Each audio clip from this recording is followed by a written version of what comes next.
साचे दरबार की जय। आज हम इस वीडियो में देवी भागवत का दूसरा अध्याय कथा को श्रवण करेंगे।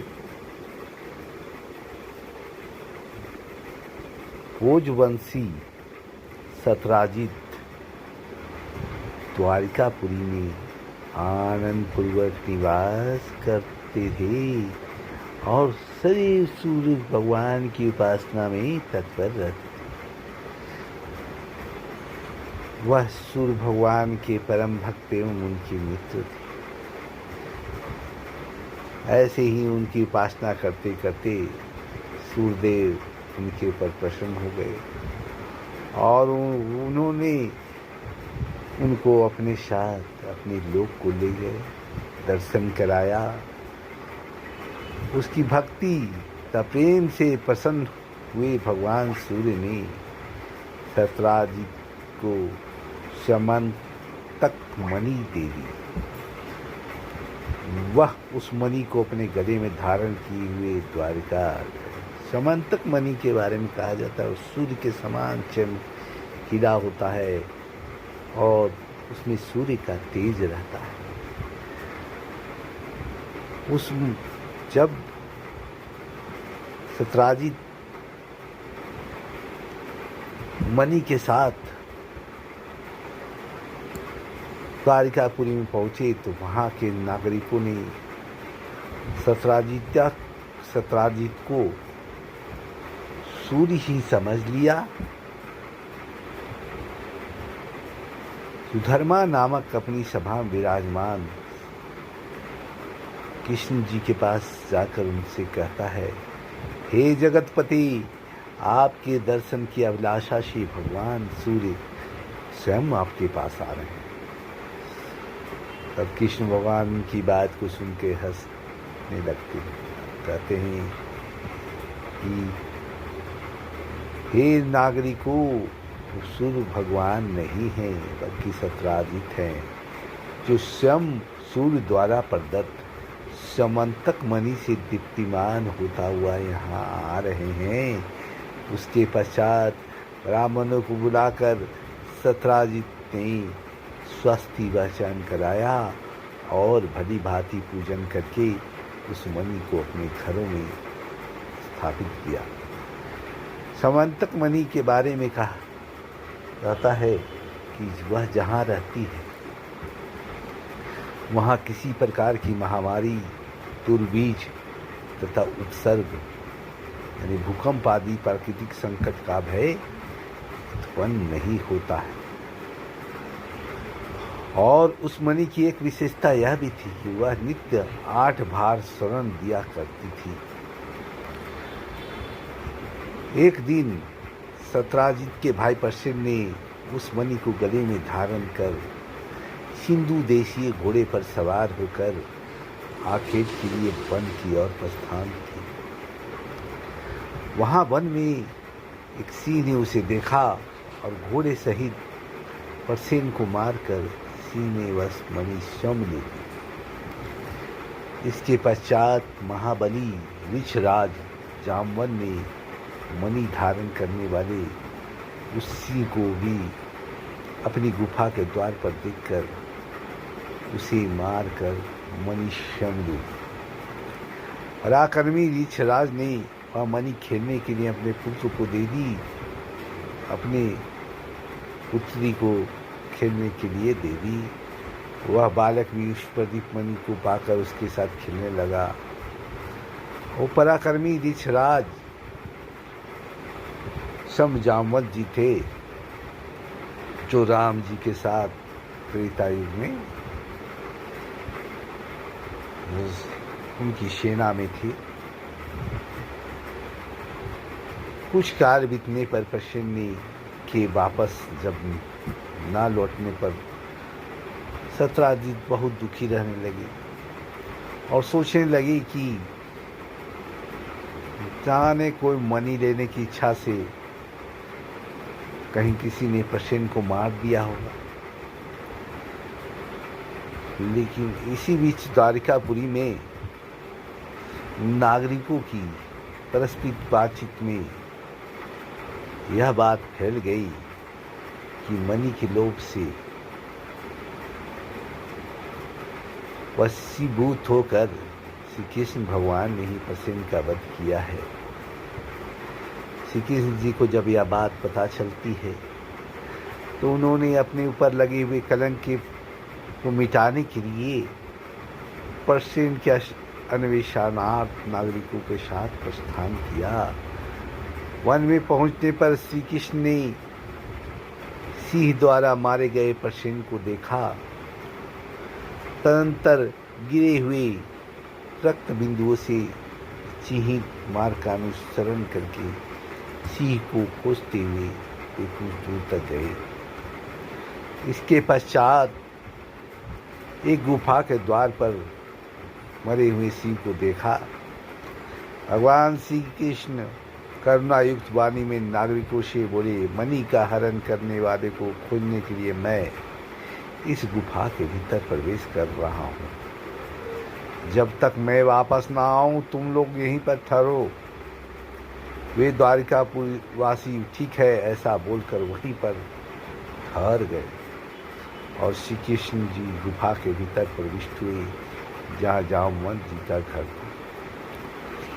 तत्पश्चात वहाँ पहुँचने पर श्री कृष्ण ने ऋषराज की पुत्री को मणि धारण किए देखकर मणि को छीनना चाहा। इस पर उसकी धात्री भयभीत होकर चिल्लाने लगी। जब धात्री की आवाज़ सुनकर जामवंत तुरंत वहाँ आ गए और अपने पूर्व स्वामी श्री कृष्ण के साथ दिन रात निरंतर युद्ध करने लगे। इस प्रकार उन दोनों के बीच 27 दिनों तक भयंकर युद्ध हुआ। इधर द्वारकावासी गुफा के द्वार पर 12 दिनों तक तो रहे, तो श्री कृष्ण के आगमन की प्रतीक्षा करते हुए ठहरे रहे, किंतु इसके बाद भयभीत होकर अपने अपने घर चले गए। वहाँ पहुंचकर उन्होंने लोगों से सारा विस्तार कहा। जामवंत जी के बारे में यह कहा जाता है कि जब राम जी विदा लेने लगे इस पृथ्वी से, तब जामवंत जी से आखिरी मुलाकात हुई। तो जामवंत जी ने कहा कि मैं युद्ध से अभी तक मेरा मन नहीं भरा, मैं और युद्ध करना चाहता हूँ। तब श्री कृष्ण भगवान बोले कि द्वापर युग में जब मैं श्री कृष्ण जी के रूप में अवतार लूँगा तब तुम्हारी यह तमन्ना जरूर पूरी हो जाएगी। और यही कृष्ण भगवान के इसी कारण श्री कृष्ण भगवान के साथ जामवंत जी का 27 दिन तक युद्ध हुआ।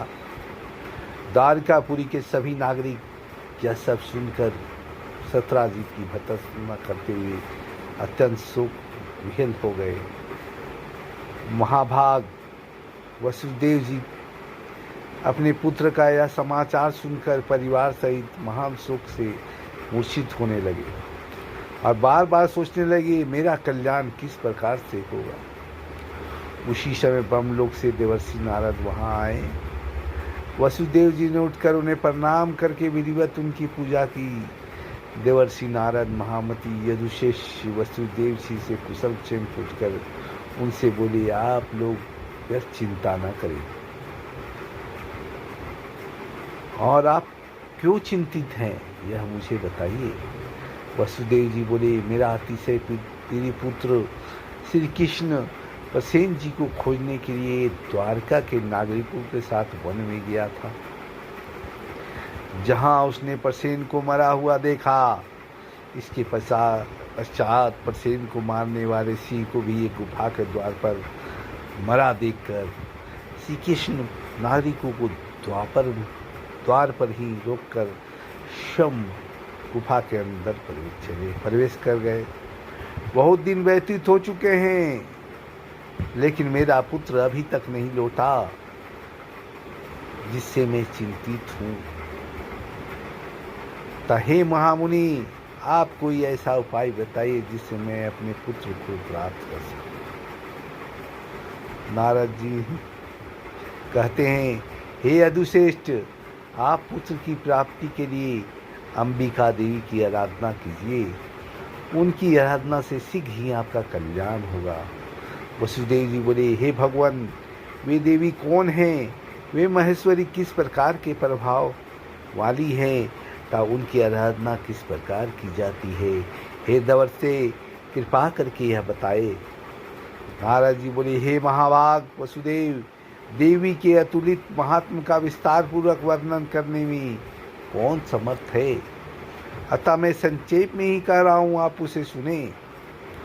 जो भगवती शाश्वत सच्चिदानंद स्वरूपा अपरापरत्रा देवी है, जिनके द्वारा यह जगत व्याप्त है, जिनकी आराधना के प्रभाव से ही ब्रह्मा जी इस चराचर सृष्टि की रचना करते हैं, जिनका स्तवन करके भगवान विष्णु मधु कैटभ के भय से मुक्त हुए हैं तथा जिनकी कृपा से वे विश्व का पालन पोषण करते हैं, जिनकी कृपा कटाक्ष मात्र से भगवान शंकर जगत का संहार करते हैं और जो संसार के बंधन की कारण रूपा हैं, वे ही मुक्ति प्रदान करने वाली हैं, वे ही परम विद्या स्वरूपा हैं और वही समस्त ईश्वर की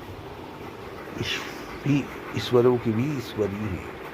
अतः आप नवरात्र विधान के अनुसार जगदम्बा की विधिवत पूजा करके 9 दिनों में इस श्रीमद् देवी भागवत पुराण का स्मरण कीजिए।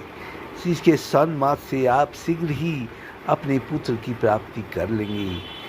इस पुराण का पाठ का श्रवण करने वाले मनुष्य से भोग एवं मोक्ष दूर नहीं रहते। नारद जी के ऐसा करने पर वे वसुदेव जी मुनिश्रेष्ठ नारद जी को प्रणाम कर कर अत्यंत प्रेम पूर्वक कहने लगे। वसुदेव जी बोले, हे भगवान, आपके इस कथन से देवी महात्म्य से संबंधित एक अपना वृत्तांत मुझे याद आ गया, मैं उसे कह रहा हूँ, आप सुनिए। पूर्व काल में पापी कंस ने आकाशवाणी के माध्यम से देवकी के 8वें गर्भ से अपनी मृत्यु जानकर भयभीत हो भार्या सहित मुझको बंदी बना लिया। तदंतर मैं अपनी पत्नी देवकी के साथ कारागार में रहने लगा और पापी कंस भी मेरे पैदा होने वाले पुत्रों को एक एक करके मारता रहा। इस प्रकार जब कंस के द्वारा मेरे 6 पुत्र मार डाले गए, तब मेरी निर्दोष भार्या देवकी अत्यंत शोकाकुल हो उठी और दिन रात दुखी रहने लगी। तत्पश्चात गर्ग मुनि को बुलाकर उनका अभिवादन तथा पूजन करके पुत्र प्राप्ति की कामना से मैंने उससे देवकी का दुख बताकर कहा, हे भगवान, हे दया सिंधु, हे मुनिवर, आप यदुकुल के गुरु हैं, आप मुझे आयुष्मान पुत्र की प्राप्ति का कोई उपाय बताइए। इसके अनंतर दया निधान गर्ग जी प्रसन्न होकर मुझसे कहने लगे। गर्ग जी बोले, हे महाभाग वसुदेव, अब आप उस सर्वश्रेष्ठ साधन को सुनिए जो भगवती दुर्गा अपने भक्तों की दुर्गति का विनाश कर देती है। आप उन कल्याणकारिणी देवी को भी आराधना कीजिए, जिसे शीघ्र ही आपका कल्याण होगा, क्योंकि उनकी आराधना से सभी लोगों की समस्त मनोकामनाएं पूर्ण हो जाती है।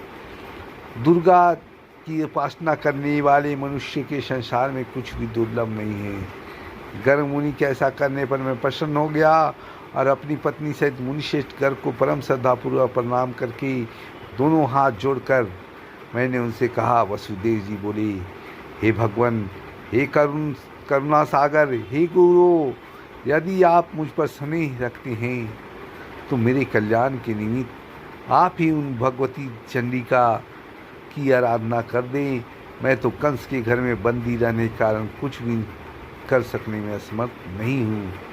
अतः हे महामाते, अब आप ही इस दुख सागर से मेरा उद्धार कीजिए। मेरे इस प्रकार कहने पर वे मुनिश्रेष्ठ प्रसन्न होकर बोले, हे वसुदेव, आपकी प्रीति के कारण मैं आपका कल्याण करूँगा। मेरे द्वारा प्रीतिपूर्वक प्रार्थना किए जाने के उपरांत गर्ग मुनि देवी दुर्गा की आराधना की इच्छा से ब्राह्मणों के साथ विंध्य पर्वत पर चले गए। वहां जाकर जप एवं पाठ में तत्पर रहते हुए गर्ग मुनि जगत की मातृ स्वरूपा और भक्तों की कामनाओं को पूर्ण करने वाली भगवती की आराधना करने लगे। जब पूजन आदि अनुष्ठान की समाप्ति पश्चात आकाशवाणी, हे मुनि, मैं प्रसन्न हो गई हूँ, अतः तुम्हारे कार्य की सिद्धि होगी। समस्त प्रकार के पाप एवं अनाचार स्वरूप पृथ्वी के भार का नाश करने के लिए मुझसे प्रेरणा प्राप्त कर सम भगवान विष्णु अपने अंश से वसुदेव की भार्या देवकी के गर्भ में अवतार लेंगे। कंस के भय से वसुदेव शिशु को लेकर शीघ्र गोकुल में नंद के घर पहुंचा देंगे और वहां से यशोदा की कन्या को लाकर अपने घर में राजा कंस को देंगे। तब कंस उस कन्या को मारने के लिए उस पृथ्वी पर पटक देगा।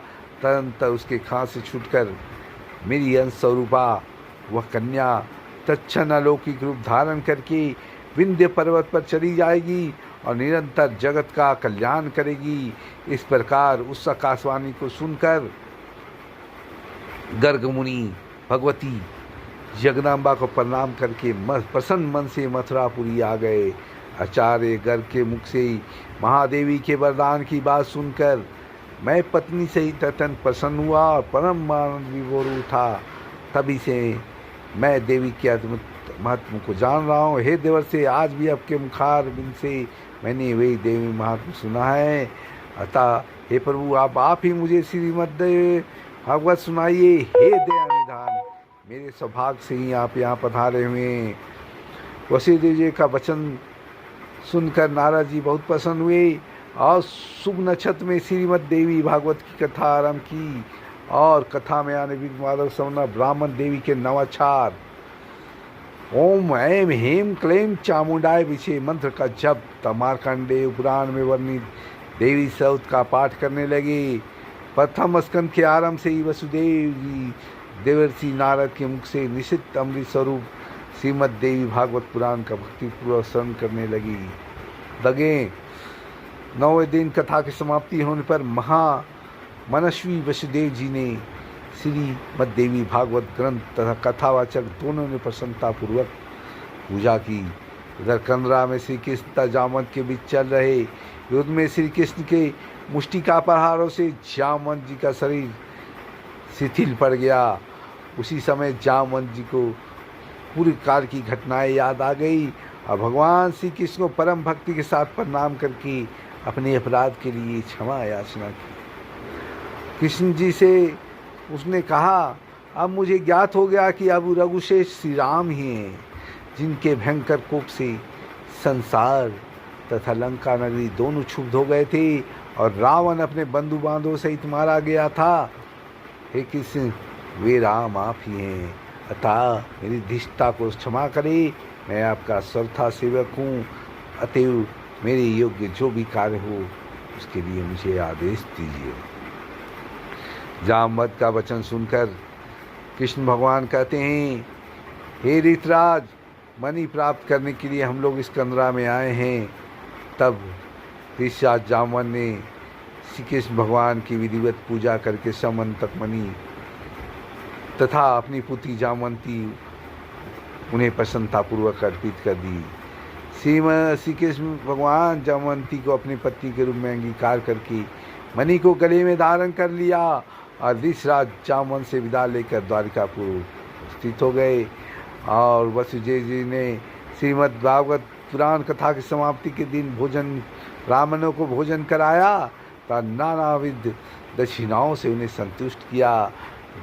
जब वो ब्राह्मण वसुदेव को आशीर्वचन प्रदान कर रहे थे, उसी समय भगवान श्री कृष्ण की मणि धारण की हुई पत्नी जामवंती के साथ वहाँ पहुँचे। भार्या सहित भगवान श्री कृष्ण को देखकर वसुदेव जी उपस्थित जनसमूह आंखें हर्षित करके अश्रु से परिपूर्ण हो गए और वे परम आनंदित हुए। देवर्षि नारद भी श्री कृष्ण के आगमन से हर्षित हुए और उन्होंने देव जी तथा कृष्ण से विदा लेकर ब्रह्म सभा के लिए प्रस्थान किया। जो मनुष्य निष्कपट भक्ति एवं शुद्ध हृदय से भगवान की इस विख्यात तथा कलंकनाशक चरित्र का पाठ एवं श्रवण करता है, वह पूर्ण सुखी हो जाता है। जगत में उसकी सभी मनोकामनाएं पूर्ण हो जाती है, मृत्यु के अनंतर वह मोक्ष पद प्राप्त करता है। यह अगर वीडियो यह पसंद आया हो तो लाइक और सब्सक्राइब जरूर करेंगे। धन्यवाद।